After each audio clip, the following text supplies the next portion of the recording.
सध्या महानगरपालिका निवडणुकांसाठी जोरदार प्रचार सुरू आहे आणि कमी वेळेत जास्तीत जास्त मतदारांपर्यंत पोहोचण्यासाठी उमेदवार जे आहेत ते वेगवेगळ्या युक्त्या करत आहेत। व्हिडिओ कॉलच्या माध्यमातून मतदारांना संपर्क साधला जात आहे, कारण अनेक मतदार जे आहेत ते त्या प्रभागात राहत नाही, इतरत्र राहायला गेलेले, आणि त्यामुळे त्यांच्याशी संपर्क साधण्यासाठी नागपुरात अशा पद्धतीने व्हिडिओ कॉलचा वापर उमेदवार करत आहेत। प्रमोदजी, तुम्ही एबीपी माझावर आहात आणि अशा पद्धतीने एक वेगळा प्रचार जो आहे तो तुम्ही करताय, कशी ही युक्ती सुचली?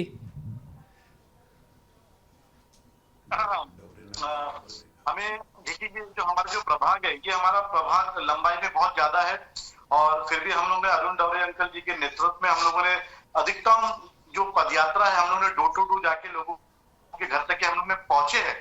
फिर भी हमें लगता है कि फिर भी हमारे कुछ प्रभाग के अगर कुछ जनता के घर अगर हम लोग नहीं पहुंच पाए होंगे, तो आज हमें डवरे अंकल जी के नेतृत्व में हमें लोगों से इस वीडियो कॉलिंग के द्वारा हम लोग लोगों के घर तक के पहुंच रहे हैं, उनको अपनी बात पहुंचा रहे हैं। हमारा जो आगे का विजन है वो हम लोग लोगों तक पहुंचा रहे हैं। जो हम लोगों ने काम किया है पिछले 10-12 सालों से, हमारे अरुण डवरे अंकल जो पिछले 15 साल से नगर सेवक है, उनके नेतृत्व में हमको काम करने का मौका मिलेगा। हमारे सरस्वती ताई जो कि पिछले 2 बार की वो भी नगर सेविका है। ताई ताईला विचारतो, खूप सारे मतदार जे आहेत ते प्रभागाच्या बाहेर पण राहतात, तर त्यांच्याशी संपर्क साधणं खूप सोपं होतं याच्या माध्यमातून। जी बिल्कुल बिल्कुल, थोड़ी तकलीफ जा रही है हम लोगों को इस चीज को लेकर।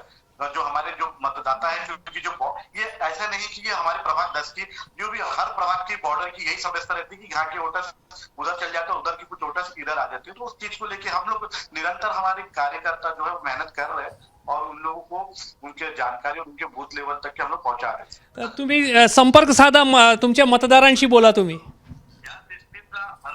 या सिस्टीमचा फायदा खूपच मोठा आहे, त्याचा व्हॅल्यू एवढी मोठी आहे की बसल्या जागी हजारो लोक तुमचे ते चॅनल बघते, एबीपी माझा चॅनल, त्याच्यावर आम्ही पूर्ण महाराष्ट्रामध्ये या पद्धतीने या ज्या व्हिडिओ कॉलिंग तुमचे जे न्यूज मध्ये आमचं नाव येऊन झालं, ही फार मोठी गोष्ट आहे। आम्ही त्याच्यासाठी एबीपी माझा धन्यवाद करतो। उमेदवारांना हे शक्य नाही सर्वांचे संपर्क करणे, आणि डिजिटल इंडिया असल्याने डिजिटल माध्यमाने त्यांना आमच्याशी संपर्क करणे सोपे होते। आम्हालाही काही परवा नाही त्याची। पहिले तुम्ही प्रभाग 10 मध्ये राहत होते, मात्र आता बाहेर राहायला आले, उमेदवारांना संपर्क साधण्याचा हा नवीन माध्यम मिळाला है। बिल्कुल सही है कि बहुत कम समय रहने के कारण उनको भी टाइम थोड़ा सा मतलब एडजस्ट करना है, और हम लोग को भी जो है टाइम के हिसाब से अपने मतदार के साथ रहने के लिए बहुत बढ़िया। तुम्हाला काय वाटते ह्याची नवीन पद्धत, ज्या पद्धतीने संपर्क साधला जात आहे उमेदवारांकडून, मतदार म्हणून काय मत आहे? चांगली सोय ही चांगली सोय आहे। तुमचं काय मत आहे? अशा पद्धतीने संपर्क होणं मान्य आहे? हो, आम्हाला पण मान्य आहे। त्यांचा पण वेळ वाचतो आणि त्यांना पण वेळ नसते सगळीकडे जाऊन वोट मागण्यासाठी, आणि आम्हाला पण काही प्रॉब्लेम नाही त्याच्याबद्दल।